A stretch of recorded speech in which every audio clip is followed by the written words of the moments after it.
की वजह से हमारा जो एंड टीवी स्ट्रेटजी है उसको क्या फ़र्क पड़ने जा रहा है।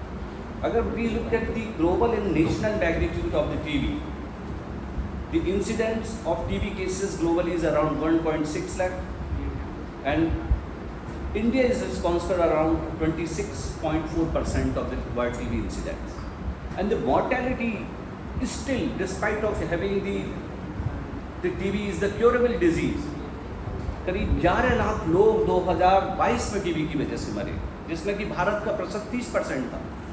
सो इतनी मॉर्टेलिटी के बाद में हम उन टीबी टारगेट्स जो एन टीबी टारगेट्स को कैसे अचीव कर पाएंगे, ये सिचुएशन है। ये ड्रग रेजिस्टेंस, अब इसमें ड्रग रेजिस्टेंस का क्या रोल है? अगर इस स्लाइड्स पे ध्यान देखें, global and national patterns of the TB death, जो हम इस पैटर्न्स को, अगर डेथ के पैटर्न्स को देखेंगे तो हमें पता लगेगा जो मैक्सिमम डेथ हो रही हैं वो DRTB कोहॉर्ट्स में हो रही हैं। जो बैक जब डाटा हमने खंगाला कि जो डेथ जो टीबी डेथ पेशेंट्स में हो रही है वो हो कहाँ रही है, मालूम पड़ रहा है कि मैक्सिमम जो डेथ हैं, जैसे ग्लोबली की बात करें तो TB patient and 20% of the deaths are in patients with extensive DWS and 15% MDR। ये इंडियन टीबी रिपोर्ट 2022 की रिपोर्ट है, उसमें कहा कि जो H मोनोपोलर रेजिस्टेंस वाले जो केसेस है उसमें करीब 5% में डेथ हो रही है, लेकिन जैसे जैसे उसकी डिग्री ऑफ रेजिस्टेंस बढ़ रहा है, फॉर एग्जांपल XDR-TB में 21% जो XDR-TB थे उन पर डेथ हो गई। So mortality is very very high in cases of the drug resistant form of the tuberculosis. तो जब तक हम ड्रग रेजिस्टेंट ट्यूबरकुलोसिस के को एड्रेस नहीं कर लेंगे तब तक हम अपनी एन-टीबी टारगेट्स को पूरी तरीके से अचीव नहीं कर पाएंगे। If we look at the global and national magnitude of the drug-resistant TB, there is around 4.1 lakhs DRTB cases in 2022, and 26.8% were from the India. And the global incidence of MDR-TB is around 3.4% in the new cases and 18% in the previously treated cases. This is again a very important slide. Bharat ने भी जानने की कोशिश की कि हमारे यहाँ पे ड्रग रेजिस्टेंस का कितना वर्डन है और क्या पैटर्न है। तो उन्होंने जो first national anti tuberculosis drug resistance survey हुआ, उसकी जो रिपोर्ट आई वो रियल में आई ओपनर थी। This fourth point is very very important. ये फोर्थ पॉइंट बता रहा है एनी फर्स्ट और second line drug resistant among all TB patient is 28%। इसका मतलब हर तीसरा टीबी का मरीज के अंदर कोई ना कोई ड्रग रेजिस्टेंस मिल रहा है। सो हाई है ना। जहाँ तक बात करें MDR की, लगभग 2.84% in among new cases and 11.6% in the treated cases, and very importantly again 21.8% for the fluoroquinolones. So fluoroquinolone resistance भी very very high. अब आपको बताना होगा कि ड्रग रेजिस्टेंस बनता क्या था। There 3 types of the drug resistance: natural drug resistance, acquired drug resistance and primary drug resistance. So natural drug resistance क्या होता है? जो नेचुरल स्ट्रेन, जो हमारे जो वाइल्ड स्ट्रेन्स होते हैं माइक्रोबैक्टीरिया, जिनको कभी कोई एक्सपोजर नहीं हुआ है, उनमें स्पॉन्टेनियस म्यूटेशन होता है। स्पॉन्टेनियस म्यूटेशन की वजह से उनमें किसी एक ड्रग के प्रति प्रतिरोधक क्षमता आ जाती है। फॉर एग्जाम्पल आइसोनियाजेड, स्ट्रेप्टोमाइसिन और पायराथोनामाइड में अगर 10 to the power 6 बेसिलाई हो गए, 10 to the power 6 बेसिलाई हो गए, 10 million 6 10 million 1 million, yes 1 million bacilli के अंदर एक बैक्टीरिया स्पॉन्टेनियस, जैसे ही 10 मिलियन बेसिलाई बने जब ग्रो करते हैं तो एक बैक्टीरिया में स्पॉन्टेनियस म्यूटेशन होगा। आइसोनियाजेड के लिए एक में, स्ट्रेप्टोमाइसिन के लिए एक में, पायराथोनामाइड के लिए। इसी तरीके से थम्बुटोन में 10 to the power 5 बेसिलाई में, रिफैम्सिन में देखें तो और ज़्यादा बैक्टीरिया होने चाहिए, मल्टीप्लाई करें तब जाके उनमें एक बैक्टीरिया में नेचुरल रेजिस्टेंस डेवलप होगा। और अगर हम MDR की बात करें 10 to the power 14 बेसिलाई है, तो बहुत लार्ज नंबर के बाद में एक नेचुरल रेजिस्टेंस तरीके उनमें होगा। ये नेचुरल तरीके से जो है आपके जो है रेजिस्टेंस पैटर्न डेवलप होता है, लेकिन ये बहुत कम है। लेकिन जब इसमें जो स्टेज की जेनेटिक ड्रग रेजिस्टेंस में अगर हम रॉन्ग ट्रीटमेंट करते हैं तो इन बैक्टीरिया का, इन रेजिस्टेंट बैक्टीरिया का सिलेक्शन होता चला जाता है। तो उसकी वजह से there is a formation of acquired drug resistance, and there will be definitely the history of anti-TB drug In these cases, and their inadequate treatment is the main cause for the secondary drug resistance. So अगर गलत treatment किया है हमने, तो हम उनमें उन wild strains में जो म्यूटेंट हैं उनका सिलेक्शन होगा, उसके बाद में आपका एक्वायर्ड ड्रग रेजिस्टेंस होगा। अब जब एक्वायर्ड ड्रग रेजिस्टेंस कम्युनिटी में ज़्यादा मिलेंगे, पेशेंट्स अनट्रीटेड मिलेंगे, वो दूसरे लोगों को इन्फेक्ट करेंगे और उनमें जो डिजीज़ बनेगी वो क्या बनेगी? Primary drug resistance. So the primary drug resistance in a patient who has not received anti-TB drug in the past, and secondary drug resistance is the main cause for the primary drug resistance. So I can say the drug resistance is a man-made amplification of a natural phenomena.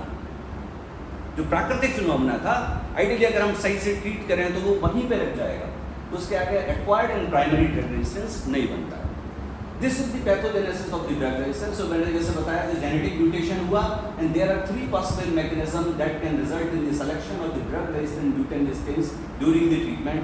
Either treatment with an adequate number of the effective drug, 4 दवाइयाँ देते हैं ना, है ना, क्योंकि हमें मालूम है रिफैम्सिन, आइसोनिazid, एथम्बिटोल और पायरासिटामाइड की बात में जैसे 10 to the power 6 बेसलाइन से ज़्यादा बैठ लो, एक नेचुरल ड्रग बेसलाइन बन जाएगा। तो अगर हम 4 दवाई नहीं देंगे या 3 ही दवा देंगे या 2 दवा देंगे तो क्या होगा? केवल 2 दवा तो 2 उन रेजिस्टेंट बेसलाइन को मारेंगी, बाकी 2 बचते जाएंगे, वो नंबर में बढ़ते जाएंगे और ड्रग रेजिस्टेंस स्ट्रेन्स बन जाएगा। सब थेरेपेटिक डोजिंग और एब्जॉर्प्शन, डोज कम है या डोज हम सही दे रहे हैं लेकिन कुछ ऐसी मेडिकल कंडीशन है कि उनका एब्जॉर्प्शन कम हो रहा है, तो सब थेरेपेटिक कंसंट्रेशन अचीव कर रहे हैं, तो वहाँ पे हमारा बैक्टीरिया जो है किल नहीं हो रहा है। ऐसा अमूमन तौर पे HIV और डायबिटीज पेशेंट्स में देखने को मिलता है। And treatment interferent incomplete treatment है, तो these 3 are the important mechanism for the selection of the drug resistant mutant strains during the treatment. अब ये तो मैकेनिज्म हो गई, मैकेनिज्म के बाद में आया कि होता कैसे, करता कौन है ये सब चीज़ें, ठीक है। सो 3 एक्चुअली 5 पार्टीज हैं जो इसके लिए रिस्पॉन्सिबल हैं।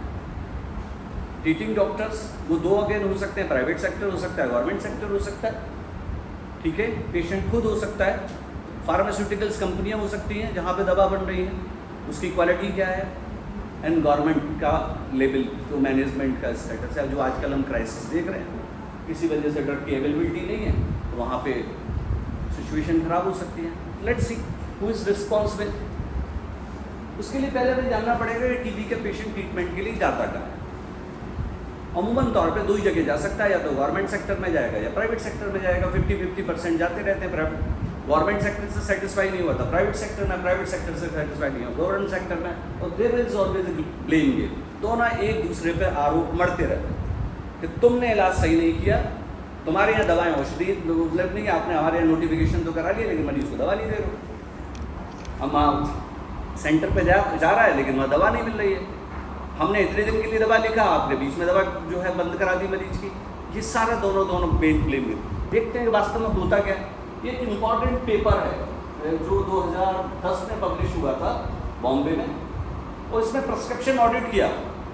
उन्होंने देखा TB के पेशेंट का ट्रीटमेंट चल कैसे रहा है प्राइवेट सेक्टर में, तो उन्होंने क्या देखा, only 6 of the 106 respondent wrote a prescription with A correct drug regimen.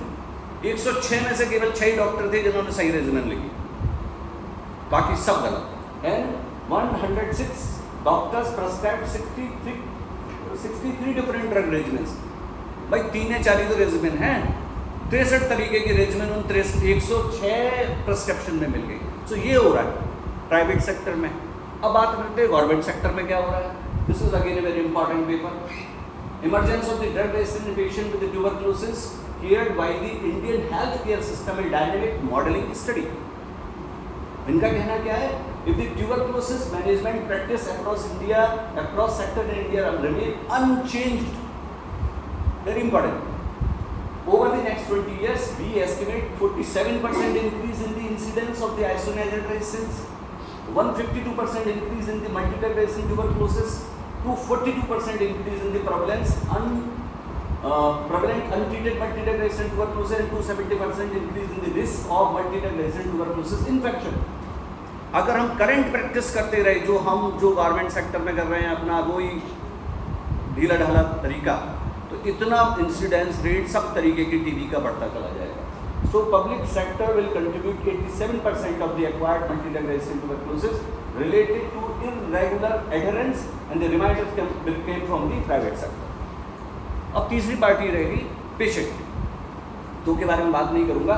So delay in the diagnosis, again बहुत सारे पेपर हैं जो बताते हैं delay in the diagnosis and treatment of the pulmonary tuberculosis lead to the severe disease, adverse outcomes and increased transmission and emergence of the drug resistance. जितना delay होगा उतना ज़्यादा लंग डिस्ट्रॉय होगा, उतनी ज़्यादा कैविटी बनेगी, उतना ज़्यादा बेसिलरी लोड बनेगा, उतना ज़्यादा रेजिस्टेंट म्यूटेंट्स बढ़ते चले जाएंगे.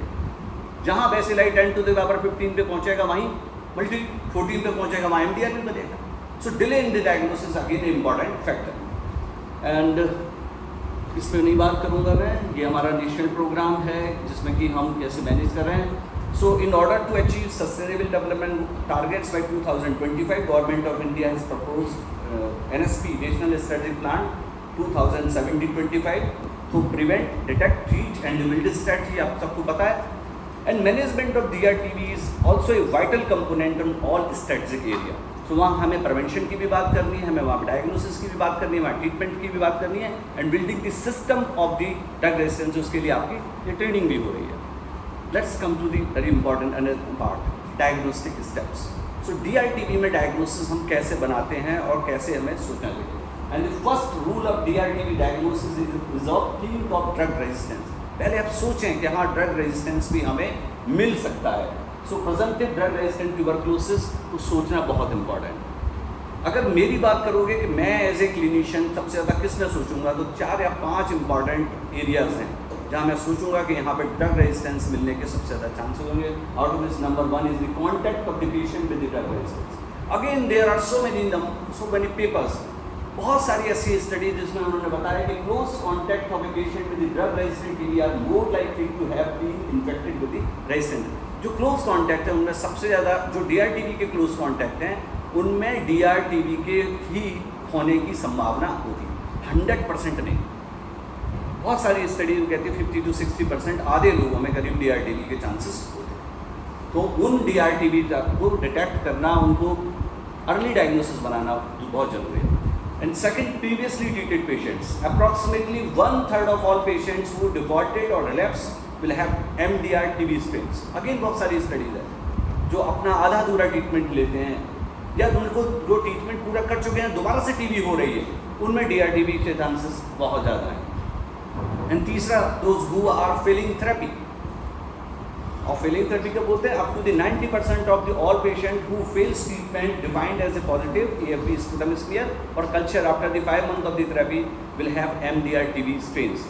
So patient who remains smear positive after 3 months of the treatment should be investigated for the possible drug resistant TB strain. And fourth, HIV.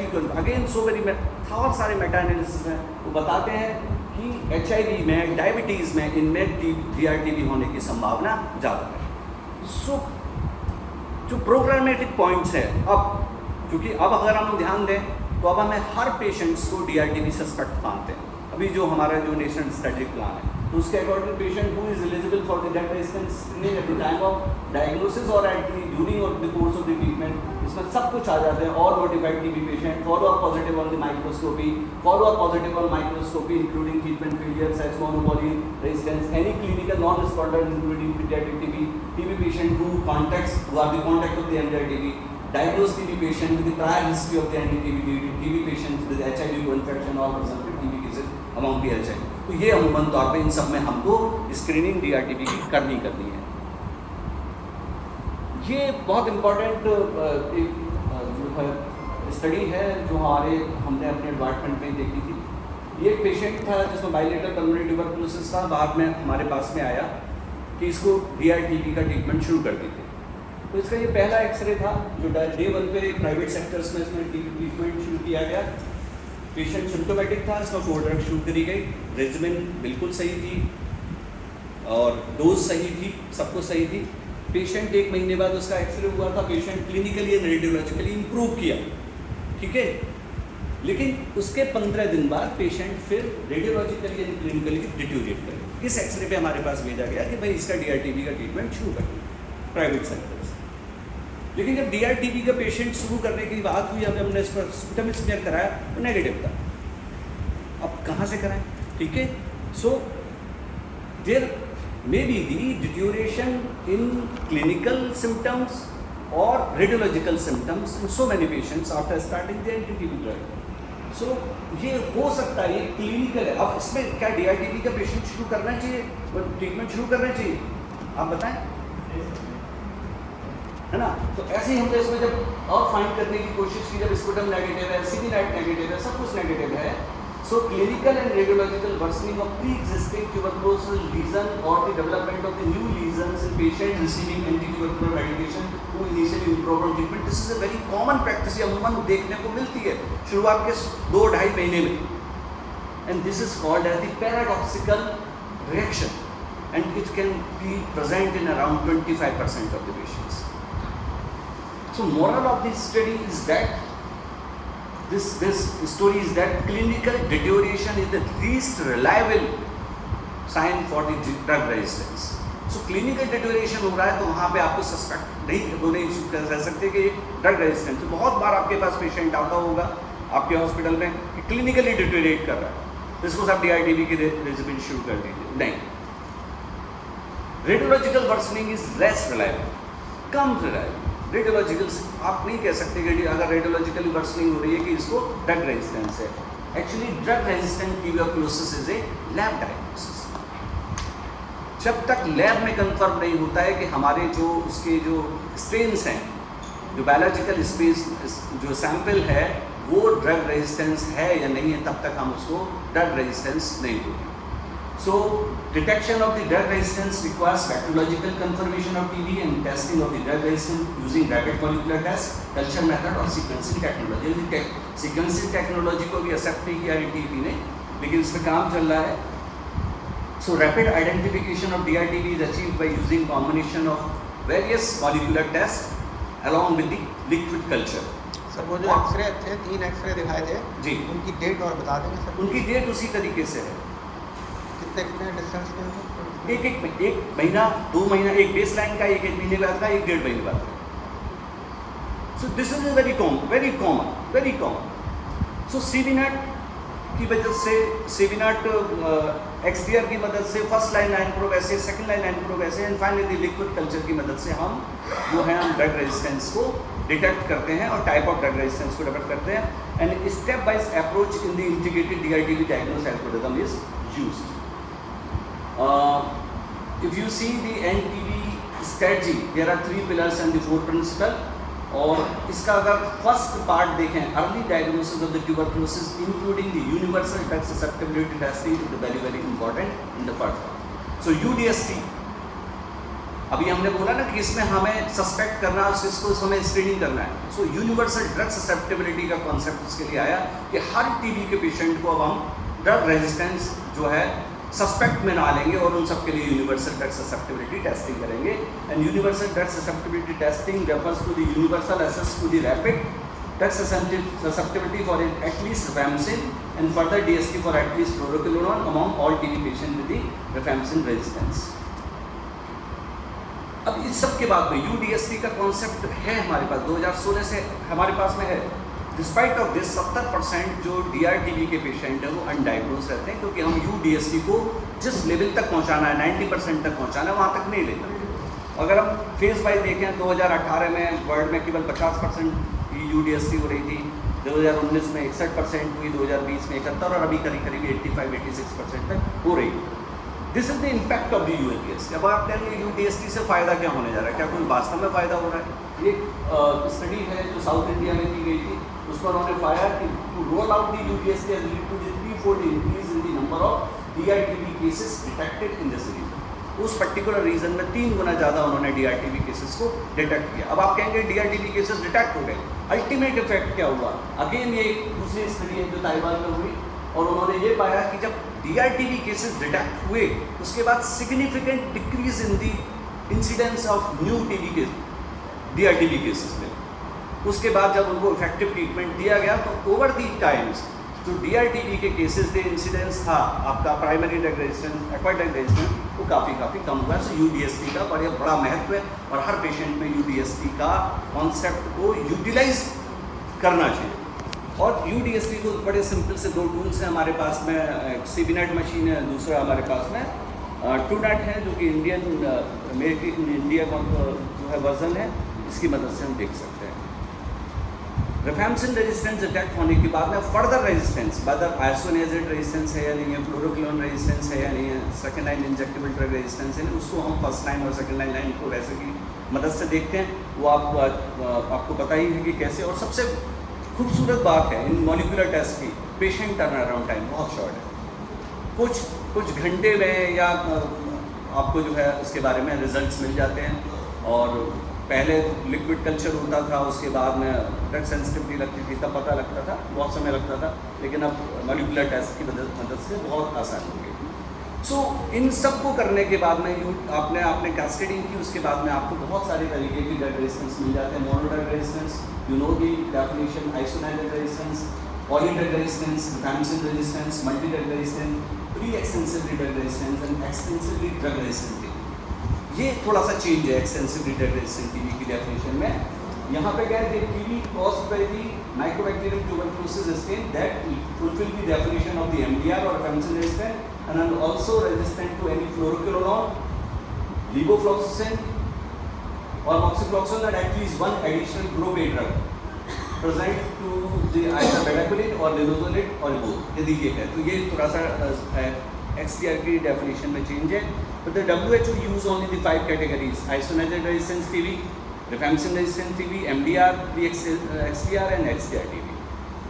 Now comes to the second part. अब आपकी diagnosis बन गई सारे molecular test के बाद में, अब हम डेफिनेशन की बात करेंगे और ट्रीटमेंट की बात करेंगे। Treatment of the drug resistant TB involves the use of multiple second line drugs that are less efficacious than the first line drugs.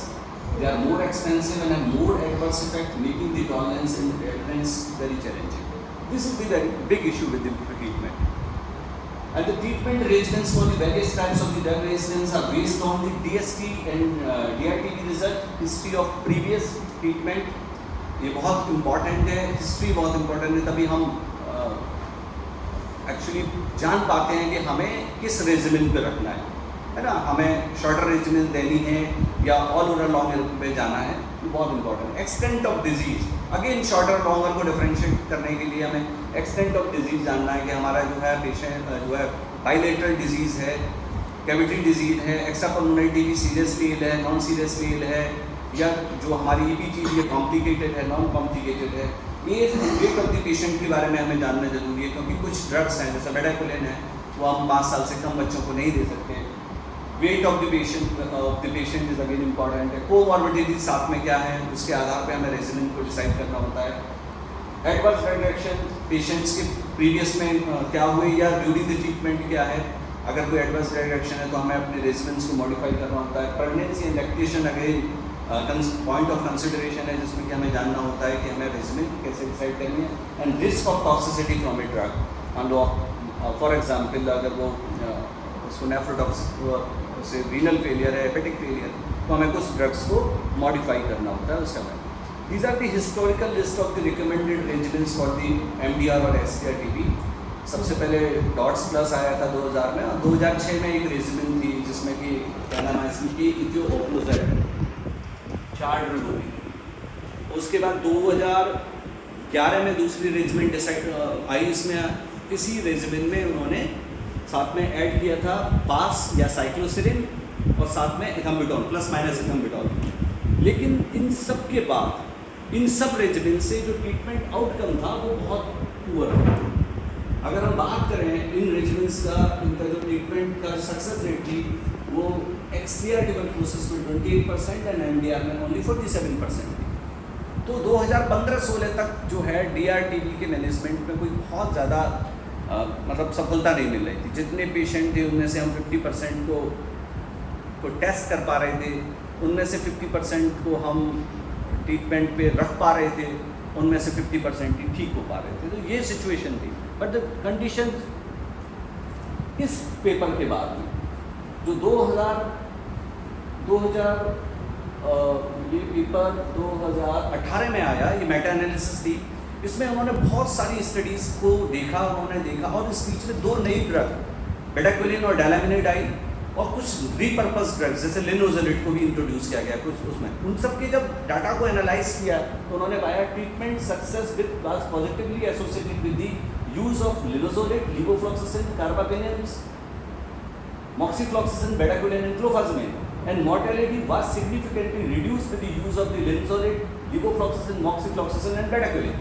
तो इन मेटा एनालिसिस के बाद में इनको ये पता लगा कि अगर इन ड्रग को रिपर्पस ड्रग और न्यू ड्रग्स को यूज करते हैं और कैनामाइसिन्स को अवॉइड करते हैं, इंजेक्टेबल्स को अवॉइड करते हैं या आपके गुआनोक्सिक्लेव को अवॉइड करते हैं तो हमारी जो है मॉर्टेलिटी काफ़ी कम होती है। उसके आधार पर WHO ने एक नई गाइडलाइंस बनाई और ग्रुपिंग की ड्रग्स को, और उन्होंने उनको जो ड्रग्स थी उनको 3 ग्रुप में डिवाइड किया। सो ग्रुप ए में 3 ड्रग्स हैं बेसिकली। इसमें फ्लोरोक्विनोन्स है, लीवोफ्लॉक्सासिन, मॉक्सीफ्लॉक्सासिन, दूसरा बेडाक्विलिन है और तीसरा इसमें लिनजोलिड है। ग्रुप बी में 2 ड्रग हैं, साइक्लोसेरिन एंड क्लोफाजमिन। तो जब भी ऑल ओवर लॉन्गर रेजिमेन बनानी होती है ग्रुप ए और ग्रुप बी की दोनों ड्रगों की सारी ड्रग्स को ऐड करना होता है। And group C is for replacement. इसमें आपका एथम्बिटॉल है, डेलामिनेट है, पैरासिनामाइड है, पीनम्स हैं, अमिकासिन है, इथोनामाइड है, प्रोथोनामाइड है, पैरामिनोसैलिसिलिक एसिड है। और अगर इन 7 पर देखें drugs not included in group A और एनी ग्रुप ए में कैनामाइसिन, कैप्रोमाइसिन, गैटिफ्लॉक्सासिन, थायासिटाजोन, क्लैमिनिक एसिड की पहले 3 2015-16 की गाइडलाइन में इनका बड़ा यूज था, लेकिन इन सबको हटा दिया गया क्योंकि उस मेटा एनालिसिस में ये पता लगा कि इन ड्रग्स की यूज़ करने में मॉर्टेलिटी बहुत ज़्यादा है, साइड इफ़ेक्ट्स बहुत ज़्यादा है, बढ़िया आउटकम नहीं है। लेकिन जो रिपर्पस ड्रग हैं, न्यू ड्रग्स हैं, जब उनसे रेजिमेन बनाई गई है उसमें जो है मॉर्टेलिटी कम है और उनके आउटकम्स बहुत अच्छे हैं। उसके बाद में जो अवेलेबल रेजिमेंट्स थी वो 3 तरीके की अवेलेबल रेजिमेन हो गई हमारे पास में। अब एक रेजिमेन है that is for the isoniazid H monopoly DRTB regimen, जिसमें कि हम आइसोनाइजिड से रेजिस्टेंस जो पेशेंट होते हैं उनको देते हैं, उसमें हम आइसोनाइजिड को फ्लोरोक्विनोन से रिप्लेस कर देते हैं। इसमें कोई कंटिन्यूएशन और इंटेंसिव और कंटिन्यूएशन फेज नहीं होता, ये भी आपने पढ़ लिया होगा। पूरा 6 महीने तक लीवोफ्लॉक्सासिन देना है और अगर दवा को एक्सटेंड करना है तो सीधे 3 मंथ्स एक्सटेंड कर देते हैं। तो दूसरी रेजिमेन है that is bedaquiline, shorter oral bedaquiline containing regimen, that is for MDR और रिफैम्सिन रेजिस्टेंट TB। इसमें 7 ड्रग्स का ये पैकेज है जिसमें कि bedaquiline, levofloxacin, clofazimine, ethambutol, high dose isoniazid और इथोनामाइड यूज़ करते हैं। और ये 4 to 6 मंथ का इसका इंटेंसिव फेज है जिसमें बेडाक्विलिन 6 मंथ देना है और फिर कंटिन्यूएशन फेज फिक्स है 5 मंथ का, जिसमें कि लीवोफ्लॉक्सासिन, क्लोफाजमिन, पैरासिनामाइड, इथम्बिटॉल देते हैं। पूरा का 9 से लेकर 11 महीने इसमें देते हैं।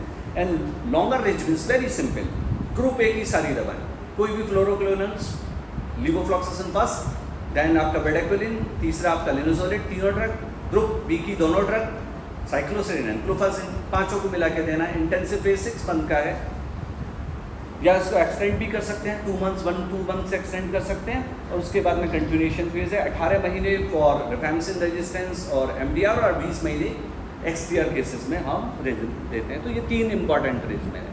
अब अगला क्वेश्चन आता है कि हम रेजिमेन को डिसाइड कैसे करें, है ना, कौन सी हमें रेजिमेन किस पेशेंट को देनी है। इसके पर शायद मेरे ख्याल से डिस्कशन हो गया है क्या,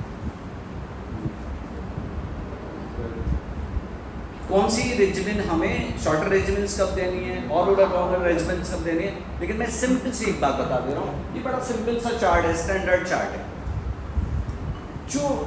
जो रेजिमेन है, regimen of choice is definitely the shorter regimen.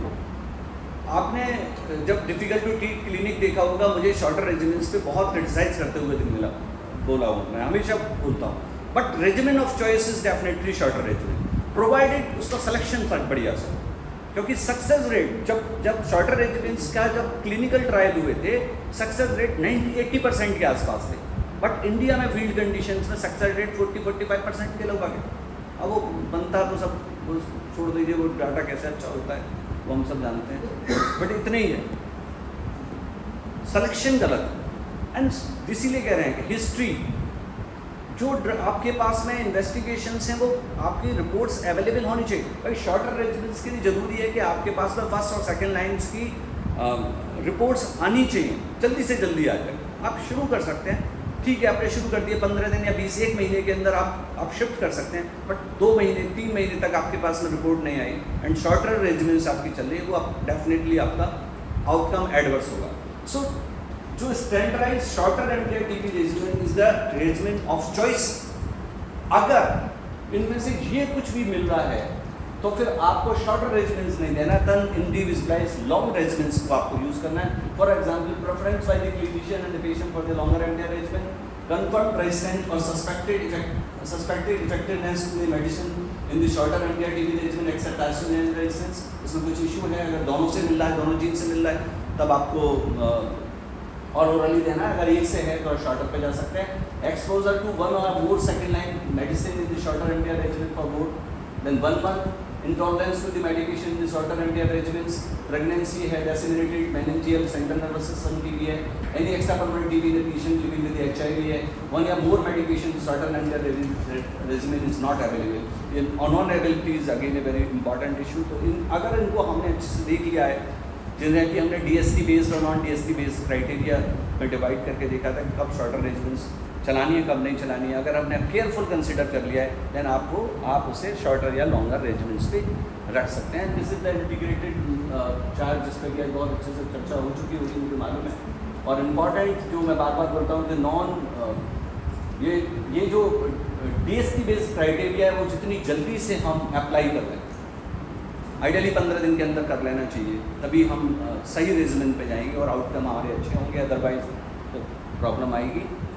And again pre treatment counselling again बहुत इंपॉर्टेंट है। प्री ट्रीटमेंट काउंसलिंग में जो जिस चीज़ पे सबसे ज़्यादा ध्यान देता हूँ वो एडवर्स रिएक्शंस पे है। जो भी संभावित एडवर्स रिएक्शंस हैं वो पेशेंट और उसके अटेंडेंट को बताने हैं।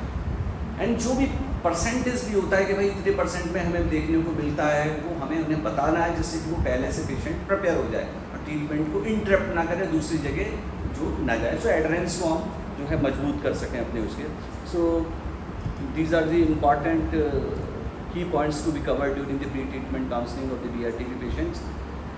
एंड सेकेंड चीज़ जो अगला है कि जब रेजिमेंट शुरू हो जाती है तो उसके बाद सम टाइम हमें ड्रग्स को रिप्लेस भी करना पड़ता है ना। And need for replacing the drugs in the DRTB regimens, and these are the few important indications जिसमें कि हमें ड्रग्स को रिप्लेस करना है। For example, additional resistant to 1 of the drugs in the regimen अगर आप मिल रहा है हमें, तब हमें आपको या तो रेजिमेंट चेंज करनी है या फिर हमें उसी ऑल ओरल लॉन्गर के दूसरे जो है ड्रग्स को जो है रिप्लेस करना है। Intolerance to any of the drugs used in the medicine, कोई ऐसी ड्रग है जिसको कि हम बार बार रिचैलेंज कर रहे हैं, उसके बाद भी दिक्कत आ रही है तो हमें रिप्लेस करनी है, उसमें भी हमें चेंज करना है। Contraindication of the component drugs in the regiment, for example pregnancy भी बीच में हो सकती है, कोई रीनल या लिवर डिसफंक्शन मिल सकते हैं, या कोई ऐसी डिजीज़ बीच में है। Unavailability of the one of the drugs in use, अगर बीच में अवेलेबल कोई दवा नहीं है, नहीं कोई सप्लाई में आ रही, तब आपको रिप्लेस करना होता है। Emergence of the exclusion criteria, जैसे मैंने पहले बोला, अगर उसने ट्रीटमेंट छोड़ दिया है उसके बाद में वो आ रहा है और हमें दवाओं को फिर हमें लगता है कि हमें रेजिमेंट्स को रीडिज़ाइन करना है, तब हमें ड्रग्स को चेंज करना, ट्रीटमेंट फेलियर है, उन कंडीशंस में भी हमें ड्रग्स को रिप्लेस करना है। एंड उसके बाद अब अगला क्वेश्चन आता है कि कौन सी रेजिमेंट्स में हमें ड्रग के रिप्लेसमेंट करने की आज़ादी है ना। वो केवल 2 रेजिमेंट्स तो हैं जिसमें कि हम ड्रग को रिप्लेस कर सकते हैं। वो रेजिमेंट है हमारी, एक तो isoniazid mono poly DRTB regimen. For example, अगर लीवोफ्लॉक्सासिन से भी रेजिस्टेंस है तो हम हाई डोज मॉक्सीफ्लॉक्सासिन पे जा सकते हैं, और मॉक्सीफ्लॉक्सासिन से भी रेजिस्टेंस है तो फिर हम लिनोजोलेट पे जा सकते हैं। लिनोजोलेट से भी रेजिस्टेंस है तो फिर हम इथनामाइड और पास को ऐड करके दे सकते हैं। तो यहाँ पे हम शुरू कर सकते हैं। Shorter oral bedaquiline containing MDR-TB regimen में वहाँ अगर कोई भी हमें रिप्लेस करना है तो वहाँ पे हमें कोई आज़ादी नहीं है, वहाँ हमें पूरी की पूरी रेजिमेंट को चेंज करना है और हम ऑल ओवर लॉन्गर रेजिमेंट में चले जाएंगे। एंड लॉन्गर ओरल MDR और XDR-TB रेजिमेंट्स में वहाँ अगेन हमें बहुत बार रिप्लेसमेंट करना होता है, क्योंकि बहुत बार एडवर्स रिएक्शंस या नई जो हमारा रेजिस्टेंस पैटर्न्स हैं वो बीच में ड्यूरिंग द ट्रीटमेंट हमें देखने को मिलते हैं। And this is the very important. अभी तक जो आप गाइडलाइंस में पढ़ते हैं वो ये पढ़ते हैं कि जो हमें रिप्लेस करना है वो इस क्रम में करना है, या तो जब भी हमें कोई भी ड्रग ऑल ओवरऑल लॉन्गर से रेजिमेंट में करना है, अगर हमारा फॉर एग्जांपल अगर हम लिनोजोलेट नहीं दे सकते तो सबसे पहले हम डेलामिनेट्स को रिप्लेस करेंगे, पहले डेलामिनेट को देंगे, अगर वो भी हमारे पास में नहीं है या उस रेजिस्टेंस को हम अमीकासिन देंगे, देन पाइराजोनामाइड हमारा थर्ड प्रेफरेंस है, देन इथोनामाइड, पास, इथाम्बुटोल एंड देन पीनेम्स को अगर हम नेशनल जो WHO की गाइडलाइंस देखें तो पीनेम्स बहुत पहले था, वहाँ पे उनके पास में अपने इंफ्रास्ट्रक्चर है कि वहाँ लंबे समय तक पेशेंट को रख के इंडवेलिंग कैथेटर डाल के पीनेम्स को लंबे समय तक दे सकते हैं, पर अपने यहाँ पे इतना स्ट्रक्चर नहीं है, इसलिए हमने अपनी इंडियन गाइडलाइंस में पीनेम्स को काफ़ी नीचे रखा हुआ है। सो अमीकासिन को हमने ऊपर लेके गए हैं, इसमें कि हम उस ड्रग को रिप्लेस करें, तो ये and this is the very important. इसमें हमें 3 इंपॉर्टेंट चीज़ को देखनी है। मैं बार बार आपसे कहता हूँ, आप मेडिकल अफसर्स हैं, आप पेशेंट के पास जाके हिस्ट्री बहुत कायदे से लीजिए कि पास में उसने कौन कौन सी ड्रग्स दी, सो ड्रग्स टेकिन और ड्रग्स नॉट टेकिन, ये चार्ट हम यूज़ करते हैं अपने मेडिकल कॉलेज में, और इसकी मदद से हम रेजिडेंट्स को डिज़ाइन करने की कोशिश करते हैं। जब भी कॉम्प्लिकेटेड केसेस में फंसते हैं तो हम ये पता लगते हैं कौन सी ग्रुप ए की, कौन सी ग्रुप बी की और ग्रुप सी की कौन सी ड्रग इसने अब तक ली है और कितने दिन तक ली, ड्यूरेशन भी इसमें मेंशन करते हैं। यहाँ पे ड्रग्स नॉट टेकिंग ये लिखते हैं। Available drugs susceptibility testing showing drug sensitivity, उनमें से कौन कौन सी ड्रग्स है जो ससेप्टिबिलिटी दिखा रही है। Available DST showing drug resistance, DST और ड्रग रेजिस्टेंस नॉट अवेलेबल, हमने भेजा है पर हमारे पास रिपोर्ट नहीं है, इन सबको ध्यान में रखिए।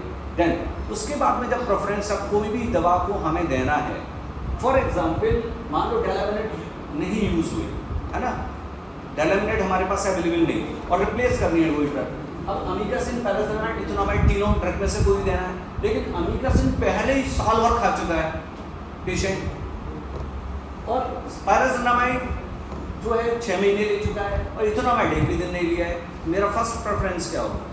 इथोनामाइड। ठीक है, मैं तब इस पूरी की पूरी इस रेस बनेगी, इसमें तो लिखा ही अमीकासिन है, अमीकासिन ना, वो नहीं, तब अपना माइंड अप्लाई करेंगे कि इस ड्रग को यूज़ सबसे कम कौन से समय में होगा, तो इसका भी हमें इस्तेमाल करना है। सो इस सब के आधार पर first preference is drug not use in DST showing sensitivity, हमें पता है कि ड्रग सेंसिटिव है और कभी यूज़ नहीं हुई, वो हमारा फर्स्ट प्रेफरेंस है। Second preference drug not use in DST not available या अवेटेड है। Third preference drug used in DST showing sensitivity, and fourth preference drug used in DST not available and awaited, and drugs to be avoided, drugs not used DST showing resistance, and drug not to be used, drugs not to be given drug used and DST showing resistance. So ये हमारा जो तरीका रहेगा जब भी हम replace करेंगे। And इसके बाद केवल यही नहीं रुकेंगे, the regimen should be re-evaluated based on the phenotypic DST results. जब भी आपके कल्चर सेंसिटिविटी का रिपोर्ट आएगा उसके बाद में हम फिर से अपने रेजिमेंट को रीडिज़ाइन करेंगे कि हमारी जो रेजिमेंट है ठीक है या हमें इसमें थोड़े से चेंज की ज़रूरत है। सर एक बात पूछो, बिल्कुल सर जैसे हम ये सारे ट्रीटमेंट बना रहे हैं, drugs not use and drug sensitive, secondary drug use, drug not use and drug sensitivity awaited, इस तरह से हम यूज़ कर रहे हैं। मान लो हमारे उसमें वो आ जाता है, एक ड्रग ऐसी आ जाती है कि जो हमने यूज़ करनी है और प्रोग्राम में वो उस समय सप्लाई नहीं है, वो तो फिर बात ही खत्म नहीं फिर उसके नेक्स्ट वाली हम ड्रग लिखते हैं, तो हमारी रेस्पॉन्सिबिलिटी, अगर मान लो पेशेंट जो है बाद में आके कोर्ट केस करता है, तो हमारे को मतलब क्या करना चाहिए? मतलब इस डायग्राम को फॉलो कीजिए। नहीं, मेरा आप मतलब जैसे गाइडलाइन के अनुसार दूसरे नंबर की दवाई आ रही है, ये आप इसको यूज़ करो, और प्रोग्राम सप्लाई नहीं कर रहा, तो हम तीसरे पे शिफ्ट कर जाएं। बिल्कुल, मरीज ठीक नहीं हुआ जी, अब मरीज आते ही लड़ रहा है, नहीं तब तो आपने गाइडलाइंस के आधार पे चले हैं ना, है सर, तब तो आप गाइडलाइंस पे चले हैं। हाँ सर, यही तो मैं कह रहा हूँ, हमारे यहाँ ये बात हो चुकी है सर, मैं इसलिए पूछ रहा हूँ आपसे। हमारे बहुत देखिए, जो जब ऐसे केसेस में तो जो गाइडलाइंस बोल रही है, गाइडलाइंस एक डॉक्यूमेंट है जो आपको बचाती है। ये प्रैक्टिकल प्रॉब्लम है सर, प्लीज़ सर मेरी बात समझिए। एक मेडिसिन आई, डेलामिनेट लिखनी थी हमें, नहीं है सप्लाई, हमने मरीज को लिख दी। क्वेश्चन वहाँ पे ये हो सकता है डेलामिनेट क्यों नहीं है? हाँ, नहीं सप्लाई नहीं थी, बस वही क्वेश्चन, बस उसका मेन वो कंसर्न हाँ, होगा अब डेलामिनेट मरीज में। लड़ रहा है कि तुम डेलामिनेट लिख रहे हो, देख लो नहीं है सर, ऐसे में मैं क्या नहीं, करूँ? डेलामिनेट आप लिखोगे तो फिर देना पड़ेगा। जब आपने हाँ। जब है ही नहीं सप्लाई में, तब आप बोलोगे गाइडलाइन में ये और लिखा हुआ है। अगर ठीक नहीं हुआ तो वो कोर्ट केस करेगा। वो नहीं, ऐसा तो झगड़ा देखिए हुआ है। ठीक, तो इसका भी जो सक्सेस रेट है वो 100% नहीं है। आप इतने की बात में भी देखेंगे तो नहीं, सक्सेस आप यहाँ क्या प्रैक्टिस करते हैं जैसे जो हम दवाइयाँ- हम तो अपनी हिस्ट्री के आधार पर, देखिए गाइडलाइंस आपको हिस्ट्री के आधार पे आपकी एक ड्रग आ रही है अभी हमें यूज करनी चाहिए ठीक, और आपके प्रोग्राम सप्लाई नहीं कर रहा, तो आप उसको स्किप करोगे या बिल्कुल। जब सप्लाई नहीं है तो आप कैसे, तो आप दे कहाँ से दोगे ये बताओ मुझे। जब आई नहीं रही तो दोगे कहाँ से? आप दूसरी दवा को थोड़ा ना बता के दे दोगे कि ये आइसोलेटेड है। पेशेंट कहता है कि आप ये आपका फॉल्ट नहीं है, नॉट अवेलेबिलिटी, सीधी सी बात है।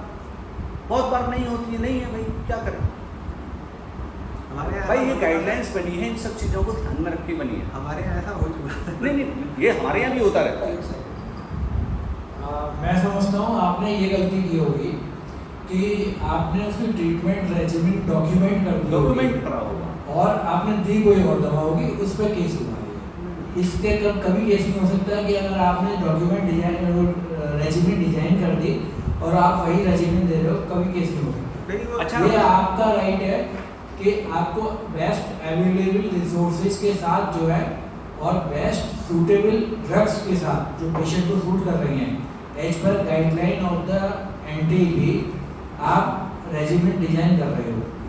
अगर आपने डॉक्यूमेंट कर दिया वही दवा दे रहे हो, फिर तो कोई केस बनता ही नहीं है। सर, ऐसा और है। आप मैं समझता हूँ आप जो कहना चाह रहे हो ना, वो ये कहना चाह रहे हो कि आपने लिखा कुछ और दिया कुछ और, तब तो केस बन ही जाएगा, फिर तो फंसी जाओगे आप। ठीक है, ये हुआ है आपके साथ, मैं समझ गया। नहीं सर, मैं बता दूं सर, डॉक्टर फैमिली उसमें MDR का केस हुआ।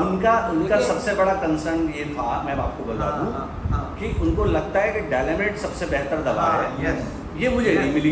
हाँ, ये क्यों ये नहीं दे रहे हैं हाँ मुझे। सर, तो सबसे उन्होंने बड़ी बात यही है। हमसे लड़े हैं, कोर्ट केस करने की धमकी दी है सर, तो ऐसे में हमें क्या करना चाहिए? मतलब नहीं, आप बोल अब दीजिए। बताने वाले प्राइवेट में बहुत डॉक्टर बैठे हैं, नहीं बता नहीं, दें। एक बात बता दूं कि आपको जान के हैरानी होगी, प्राइवेट प्रैक्टिशनर को डेलामिनेट और विडाफिलिन के बारे में कुछ पता ही नहीं है। ABCD नहीं मालूम है उनको। कुछ को तो ये नहीं मालूम कब कि पता drugs कुछ available जानते नहीं सर, है लेडीज जानते भी हैं। नहीं, बहुत मैं अभी प्रिस्क्रिप्शन ऑडिट कर रहा हूँ, बाहर की दवाओं में बेटाक्यूलिन लिखा आ रहा है उनके प्रिस्क्रिप्शन में, तो वो कल खरीद लो। अब उनको पता ही नहीं है ये विडाफिलिन ये मैंने तो लिख दी। कि विडाफिलिन मार्केट बताने वाले हमारे डॉक्टर ही हैं प्राइवेट में सर, उनकी भी नॉलेज है, कुछ डॉक्टर से नहीं नहीं, बिल्कुल है, लेकिन उनको पूरी गाइडलाइंस बताना पड़ेगा। नॉन अवेलेबिलिटी भी आपका इसमें, आपकी गाइडलाइन बनाने वालों ने बहुत कुछ सोच के बनाया है कि भाई बहुत बार ऐसा होता है कि नहीं है।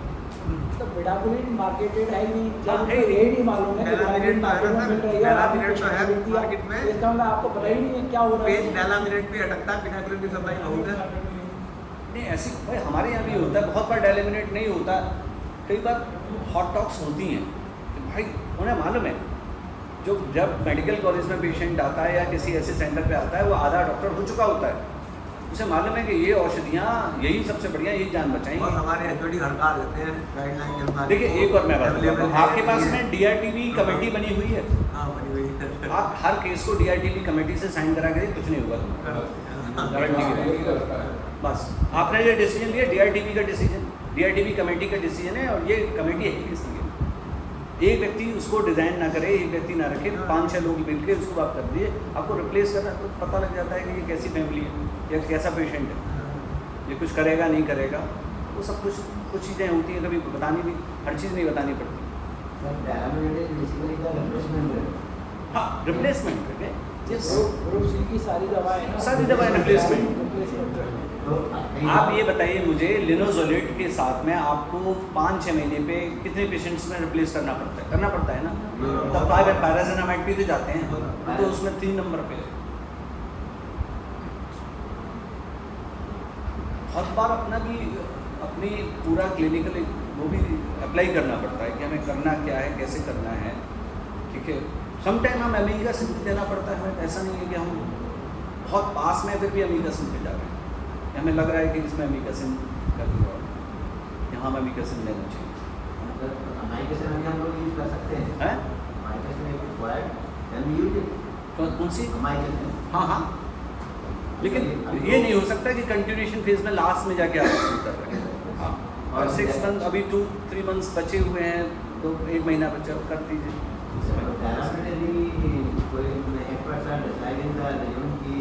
शुरू में यूज करना चाहिए या वो एडवाइस करते हैं तो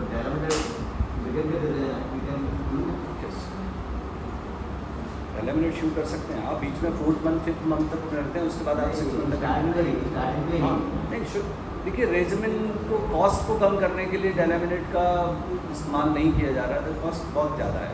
क्योंकि उसमें सर एक और किया है गाइडलाइन में कि डेलामिनेट को फर्स्ट 6 मंथ 6 to 8 मंथ के बाद कहीं यूज नहीं करना है, यूज़ नहीं करना है अमेरिका को दिया बस। हाँ, शुरू में ही। तो मतलब डेलामिनेट हमने राइटिंग में वेरी यूनिक, तो फिर उसको रिप्लेसमेंट की तरह क्या प्राइमरी ड्रग होगी ना? नहीं, आप जो कह रहे हैं कि वो प्राइमरी ड्रग है, लेकिन रिप्लेस शुरू में तो नहीं है ना आपकी रेजिमेन में, पार्ट रिप्लेसमेंट का ड्रग का पार्ट है। नहीं, आपको लगता है ऑकुलर प्रॉब्लम शुरू हो रही है, ठीक है, पेशेंट अभी 15 दिन पे न्यूरोपैथी डेवलप हो जाती है, बहुत बार तो हमें शुरू में ही देना पड़ता है डेलामिनेट, है ना? ऐसी कंडीशन बहुत बार, मान लो डेलामिनेट है नहीं और आपको मालूम पड़ा कि एडिशनल ड्रग रेजिस्टेंस भी आ गया उसमें, तो फिर आप रेजिमेंट आ गया तब तो ठीक है। हाँ। लेकिन क्या होता है, शुरुआत में ही हम लोग ने कई बार हमारे ऐसे केस आए हैं कि जिसमें एक्सपर्ट ने लेवल में डेलामिनेट शुरू से ही कर दिया, तो उसका हमको रीजन समझ में नहीं आया। हम भी करते हैं जब हमें पता लगता है मॉक्सिफ्लॉक्सासिन तक यूज़ हो चुकी,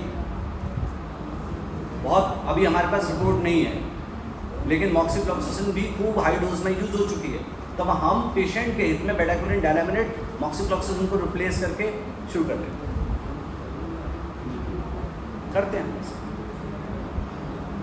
Let's start. Adverse drug events to the drugs used in the DRTB regimens.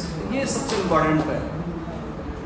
लगभग जब भी DRTB regimens आप ऑल ओवर लॉन्गर या शॉर्टर रेजिमेंट शुरू करते हैं, करीब 20 से 25% केसेस में आपको adverse drug reactions mild to very severe उसमें देखने को मिलते हैं। These are the so many drugs and they are adverse reactions like QT prolongations because of the bedaquiline, fluoroquinolone, and clofazimine, and delaminate also. Rash, allergic reactions and anaphylaxis. कोई भी drug कर सकता है। Gastrointestinal symptoms are very common because of the ethanamide, PAS, paracetamide, ethambutol, and bedaquiline, clofazimine, linezolid, fluoroquinolones. Diarrhea and the flatulence because of the PAS and ethanamide बहुत common है इनकी वजह से। Hepatitis because of the paracetamide, ethanamide, PAS, and bedaquiline again. Giddiness because of the amikacin, ethanamide, fluoroquinolones, and sometimes paracetamide. Hematological abnormalities like the pancytopenia or anemia because of the linezolid, very common. And hypothyroidism because of the ethanamide, PAS, arthralgia because of the paracetamide, fluoroquinolones, and the bedaquiline. Peripheral neuropathy again very common. Bedaquiline, cycloserine, amikacin, fluoroquinolone, and ethanamide and ethambutol. Headache, depression because of the cycloserine, fluoroquinolones, and ethanamide. Psychotic symptoms because of the cycloserine, isoniazid, and fluoroquinolone. Suicidal ideation because of this cycloserine, ethanamide. And seizure disorder because of the cycloserine, isoniazid, and fluoroquinolone. And tendinitis and tendon rupture because of fluoroquinolone. बहुत सारी reports आ रही हैं, लेकिन हमने कभी देखा नहीं, हमने तो नहीं देखा कभी, और ये शुरुआत में मिल जाती है अमूमन तौर पे फर्स्ट 2 या 3 वीक्स में जो भी रिपोर्ट है उन्होंने शुरू में ही देखी एंड सेल्फ रिपोर्टेड वो है ये। Nephrotoxicity because of amikacin, vascular toxicity because of amikacin, cycloserine, hearing loss, optic neuritis because of the ethambutol, linezolid, metallic taste because of ethanamide, electrolyte disturbance because of amikacin, gynecomastia, ethanamide, alopecia, ethanamide, superficial fungal infection because of fluoroquinolone, electric acidosis, dysglycemia and hyperglycemia because of ethanamide. तो ये common adverse drug reactions हैं and इनको manage करने का बड़ा simple सा तरीका है, बहुत ही सिंपल सा तरीका है। अगर माइल्ड है कोई भी रिएक्शन, माइल्ड रिएक्शंस पे ज़्यादा ध्यान देना नहीं होता, बिल्कुल जैसे कोई भी व्यक्ति हमसे आके झगड़ता है उसकी इंटेंसिटी के हिसाब से हम अपना रिएक्शन करते हैं, थोड़ा बहुत को कह रहा है अवॉइड करते हैं। सो कोई भी रिएक्शन हो रहा है तो उसको पहले अवॉइड करने की कोशिश करिए, क्योंकि बॉडी सारे ड्रग्स बड़े इंपॉर्टेंट हैं। ड्रग के रिप्लेसमेंट, जब भी रिप्लेसमेंट होगा वो लेस एफिकेशियस ड्रग से रिप्लेसमेंट होगा, है ना। वो जो भी ड्रग्स वहाँ रखे गए हैं, जो आपकी प्राइमरी रेजिमेंट में रखे गए हैं, वो ज़्यादा एफिकेशियस ड्रग्स, है ना। So if adverse effect is mild and not serious, continue the treatment regimen with the help of ancillary drugs if needed, and is the often best option. And most adverse effect of these several second line drugs are dose dependent, dose पे depend करते हैं, बहुत ज़्यादातर mild ही होते हैं। And holding, second जो option है वो holding the offending drugs for a shorter period और reducing the dose of the offending drugs is the method for managing the other adverse drugs reactions, है ना। And serious adverse events require termination of the drugs suspected of having caused the events. Serious adverse effects are those adverse effects classified as a grade 3, that is severe, grade 4 life-threatening or disabling, or the grade 5 death related to the adverse effect of which lead to the drug being stopped permanently. So सबसे important जो तीसरे number का है, जो serious adverse effect है, उनको हमें replace करना होता है, ड्रग को बंद करना होता है एंड रिप्लेस करना होता है। लेकिन जो माइल्ड हैं, थोड़े से सीरियस है, या तो डोज को कम कर दें या फ्रीक्वेंसी की उनका उसको हम एडजस्ट कर लें, उसके आधार पे हम मैनेज कर ले करते हैं। एक मिनट आप Yes. जो अभी इसका प्लेसमेंट का जो एफर्ट है पेरिफेरल न्यूरोपैथी की Yes. क्योंकि most of the cases we are seeing of this peripheral neuropathy सभी देखते हैं, हम सब परेशान हैं इससे। And most of the time we are holding the lingulectomy. Even after that, neurotolerance rashes are also common. So we are stopping both the tests, levofloxacin as well as the lingulectomy. Now what should be the replacement therapy? Yes, very important question. Depend करेगा कि आप किस phase में चल रहे हैं। And again intensive phase है तो हमारे पास में ऑप्शंस हैं, डेलामिनेट का ऑप्शन है, अमीकासिन। 2 ड्रग को रिप्लेस करना है ना। देखिए, अगर आपने शॉर्ट ड्यूरेशन के लिए अगर फ्लोरोक्विनोन से रेजिस्टेंस आ गया है, एंड वो डिपेंड करेगा कि आपका रेजिस्टेंस किस लेवल का है। क्या हम हाई डोज नॉक्सिफ्लॉक्सासिन यूज़ कर सकते हैं? Then replace it with the high dose moxifloxacin, है ना। अगर आपके जो जीन्स में आपका 3B/C/D तक आ रहा है, देन आपको तो आप यूज़ नहीं कर सकते, नॉक्सिफ्लॉक्सासिन भी यूज़ नहीं कर सकते, तब आपको रिप्लेस करना है। देन आपके पास में ऑप्शन है एज ए अमीकासिन, या आपके पास में ऑप्शन है अमीकासिन और डेलामिनेट, ठीक है। अब लिनोजोलेट की बात है, आपने शॉर्टर पीरियड के लिए लिनोजोलेट रोका, है ना, और आपने उसको मैनेज करने की कोशिश की और रिस्पांस नहीं आया, फेल नहीं आया, देन आपको परमानेंटली बंद करना पड़ेगा, क्योंकि जितनी भी उसकी वजह से आपका जो डैमेज हो रहा है नर्व में वो परमानेंट, तो लाइफ लॉन्ग परेशान रहेगा। फिर अगर वो लाइफ उससे बेटर है कि आप उसे तुरंत बंद कर दो। मैं 2 साइड इफ़ेक्ट्स हैं जिनको भी बड़े ध्यान से देखता हूँ, उसमें एक तो यही है और दूसरा ocular side effects. Ocular side effects में तो कभी रीचैलेंज करो ही मत, कब वो परमानेंट ब्लाइंडनेस में कन्वर्ट कर दे पता ही नहीं, स्पेशली डेलामिनेट से लिनोजोलेट की वजह से। देन आपके पास सीधा सा 2, जब आप 2 हटा रहे हैं तो 2 लगा दीजिए, अमीकासिन जोड़ दीजिए, अमीकासिन भी जोड़िए, वो भी करिए उसमें। फिर अगेन आपको देखना पड़ेगा, और आपके पास में ड्रग सेंसिटिविटी का पैटर्न आपके पास में क्या अवेलेबल है, सेंसिटिव इनमें से कोई रेजिस्टेंस तो नहीं है, कितने ड्यूरेशन यूज़ किया। अगेन क्या अमीकासिन बहुत, डेलामिनेट तो बहुत कम ही यूज़ हुआ होता है, अमीकासिन बहुत लंबे समय तक यूज़ हुआ होता है, स्ट्रेप्टोमाइसिन, कैनामाइसिन अभी भी लोग दे रहे हैं, ठीक है। तो वहाँ पे हमें देखना पड़ेगा कि कितने लंबे समय तक हमने उस दवा का इस्तेमाल पहले किया है, जो कम समय में इस्तेमाल हुआ है और हम उसे रिप्लेस कर सकते हैं तो उस समय पर। Sir, usually what we are doing that we are replacing lingulectomy and this levofloxacin resistance by the pyrazinoamide and eponamide. But eponamide in itself is what is the peripheral neuropathy Rarely. But in that case we are replacing the pyrazinoamide plus PAS. देखिए, पास भी sugar साहब, पास के भी side effects, But they are not पास के भी side effects तो होते ही। नहीं, इसमें न्यूरोपैथी नहीं है। हाँ, न्यूरोपैथी नहीं है, बात सही है, लेकिन हम जो अभी हमारे पास ऑप्शन है वो अमीकासिन का ऑप्शन है एंड डेलामिनेट का ऑप्शन है आपके केस में, पर्टिकुलर केस में। देन अगेन हमें देखना पड़ेगा कि एथोनामाइड के लिए रेजिस्टेंस तो नहीं है, इसीलिए पास में क्या है ना? पास को यूज कर सकते हैं, तो इसमें हमारा आप कर सकते हो, इसमें कर सकते हो। बात प्रॉब्लम ये आ रहा है कि वो that is not available, that is not available at the हाँ, ये इसको भी तो देखना पड़ेगा, आपके पास अवेलेबल ड्रग क्या है। पास की बहुत बात नहीं, बहुत स्पेशली ऑर्डर करना पड़ता है। डिमांड करनी है।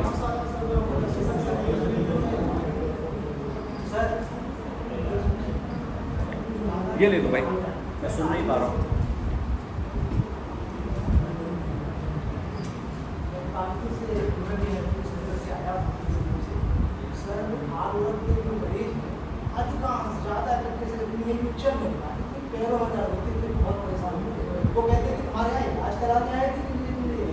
वो भाई देखो, गलती हमसे हुई कि हमने शुरू में नहीं पहचाना। ये गलती तो हमसे ही हुई है ना। और ये या फिर प्री ट्रीटमेंट काउंसलिंग में हमने ये समझाया नहीं कि जब ऐसा महसूस होने लगे तुरंत भागे चले जाओ। हम दो चीज़ की तो हमेशा कहते हैं हर मरीज से कि झंझनाहट शुरू हो जाए या सुन्नपन लगना लगे या जलन मचने लगे या आँख में कोई परेशानी हो, सब कुछ छोड़ के भाग के आना इमरजेंसी में, है ना। फिर एक डोज भी हमें नहीं आगे बढ़ाई। ये दो चीज़ें ऐसी हैं कि जिन्हें बहुत ध्यान से देखें। जब बेटाकोलिन शुरू हुई थी तब कार्डियक टॉक्सिसिटी या एरिथमिया की बड़ा डर था। बड़ा डर के शुरू करते थे, सुबह शाम ईसीजी करते थे। हमने तो कोई केस देखा नहीं, हमें कोई केस नहीं मिला आज तक जिसमें कि हमें कुछ दिक्कत महसूस हुई। क्योंकि अगर आप जो प्री रिक्विजिट है इलेक्ट्रोलाइट बैलेंस है वो देखते हैं, कार्डियक इवैल्यूएशन आप बेटर कर लेते हैं। लिनोजुलिन सबसे खतरनाक दवा है। लिनोजुलिन से खराब, जब मैं तो इस पर कभी पक्ष में हूँ नहीं। मैं तो सोचता हूँ कि पहले दिन से डेलेमिनेट दे दिया जाए उसको। And then come to the role of surgery. So again इस सब के बाद में जब इतना कुछ हो गया उसके बाद अगर हम रोल ऑफ सर्जरी के बारे में भी सोच सकते हैं पेशेंट में। When unilateral resectable disease is present, surgery should be considered in the foreign patients. Absence of clinical or bacteriological response to the chemotherapy despite 6 to 9 months of the treatment with effective anti-TB drug. High risk of treatment failure या relapse due to the high degree of resistance to the extensively parenchymal environment है. Morbid complications of parenchymal disease like the hemoptysis हो रही है, bronchiectasis है, bronchopleural fistula है. So WHO has recommended surgical procedures like bed resections, lobectomy in patients with the localized disease. तो आप surgery के बारे में अगर आपके हेल्थ फैसिलिटी पे सर्जरी का ऑप्शन है, आपके यहाँ तो है, CTVS सर्जरी है आपके यहाँ पर, स्मॉट है। So at least 6 to 9 months of the chemotherapy is recommended prior to surgery to ensure culture conversion and CCT is required. And again आप सबको पता है कि tuberculosis preventive therapy का भी बहुत रोल है। TBT के बिना जो हम एंटी-TB टारगेट्स हैं उनको अचीव नहीं कर पाएंगे। सो DRTB के केसेस में भी उनके क्लोज कॉन्टैक्ट्स को भी हम TPT देते हैं, है ना। ट्यूबरकुलोसिस प्रिवेंटिव थेरेपी है, लेकिन अभी इंडिया में हम नहीं दे रहे हैं। यूपी में नहीं चालू, यूपी में चालू नहीं है, बाकी सब जगह है, 2 जगह ट्रायल है। बस 2 जगह चल रही है, ट्रायल बेसिस भी चल रही है वो, तो उसको अभी हम नहीं मान पाएंगे, वो तो ट्रायल है। सो ट्यूबरकुलोसिस प्रिवेंटिव थेरेपी है, ये इसका ग्राफ है कि हम क्या दे रहे हैं। लेकिन मोटा 2 तरीके की ट्यूबरकुलोसिस प्रिवेंटिव थेरेपी अभी हम देने की सिचुएशन में है। 6 months of daily levofloxacin for close contact of the rifampicin resistant but fluoroquinolone sensitive patient, है ना। लीवोफ्लॉक्सासिन जो फ्लोरोक्विनोलोन सेंसिटिव पेशेंट जिन्हें हमें पता है कि इसका इनमें फ्लोरोक्विनोलोन रेजिस्टेंस नहीं है बट रिफैम्पिसिन से रेजिस्टेंस है, उनके क्लोज कॉन्टैक्ट को, हाउस होल्ड क्लोज कॉन्टैक्ट को हम लीवोफ्लॉक्सासिन के रूप में TPT देते हैं। 4 months of the rifampicin daily for contacts of the H resistance but are sensitive patients में H1 ये ट्रायल है। इसके अलावा बहुत सारी ये चल रही है TB चैम DQ हैं जिसमें कि हम डेलामिनेट को देख रहे हैं और लीवोफ्लॉक्सासिन को देख रहे हैं बच्चों में और एडल्ट्स में, ये अभी चल रही हैं ट्रायल्स। सो ये हमारा ट्यूबरकुलोसिस प्रिवेंटिव थेरेपी है। और जो अभी प्रेजेंट जो रेजिमेन है उस रेजिमेंस में अगर हम देखें after the introduction of the newer drugs and repurpose drug and introduction of the longer regimen, the treatment success rate has reached from the 28% to the 62% in cases of the XDR-TB cases and from the 47% to 66% in cases of the MDR cases and from 70 to 83% are present in the H1 resistant. So treatment success is slightly improving with with these new regimens and newer and the repurposed drugs. And for future prospects, we are doing lots of trial to decrease the pill burden and duration of the treatment. SN medical college ने भी बीपाल रेजिमिन का trial किया था, जिसमें हमने bedaquiline, रिटोमिनेट और लेनोजोलेट 6 month the and success rate was around 90%. करीब 52 patients में हमने दिया और अभी इसके शायद बीपाल रेजिमिन भी जल्दी से आएगा, ये चांसेस हैं. So just to summarize my talk, I can say the evidence-based treatment of the drug-susceptible TB is the best means of preventing the development of the drug-resistant TB. ये इतना सब एक्सरसाइज की जरूरत ही ना पड़े अगर हम जो हमारा ड्रग सेंसिटिव TB है उसको ढंग से ट्रीट करें, as per the standards of care manage करें. Suspecting the possibility of the drug-resistant TB and the prompt detection of the all forms of the drug-resistant TB should be the part of algorithm for diagnosis and management of all patients with all form of the active TB patient. जल्दी से जल्दी suspect करें और जल्दी से जल्दी उसकी appropriate regimens पे रखें. Treatment of all form of the drug-resistant TB must be tailored to the specific form of the resistance with the appropriate and effective drug regimens. So हमें अपनी regimens को जो हमारे available ड्रग ससेप्टिबिलिटी रिजल्ट्स हैं, जो और background condition है, उसके आधार पे हम अपने रेजिमेंट्स को डिज़ाइन करें और उसके बाद मैनेज करें, तो हमें चांसेस हैं कि हम मैनेज कर लें. And with this word I would like to thank you and I can say yes we can and TB अगर हम फॉलो करें प्रिंसिपल्स को. Thank you so much.